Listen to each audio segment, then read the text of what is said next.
12 June 2017 champions trophy চলাকালীন BCCI এর প্রশাসনিক কমিটির প্রধান বিনোদ রায় জানিয়েছিলেন ওয়েস্ট ইন্ডিজ সফর পর্যন্ত কোচ কুম্বলেকে রাখা হবে।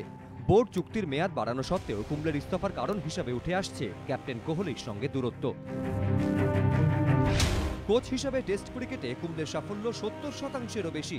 একদিন ও টি20 ক্রিকেটেও তা মন্দ নয়।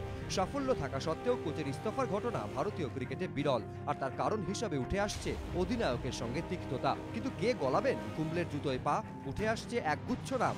কারণ কোচ হিসেবে বায়োডেটা জমা দিয়েছেন দেশি বিদেশি মিলিয়ে 5 জন। ভারতের পরবর্তী কোচ হিসেবে বায়োডেটা জমা দিয়েছেন বীরেন্দ্র সহবাগ, জোডা গণেশ, লালচাঁদ রাজপুত, টম মুডি এবং রিচার্ড পাইবাস।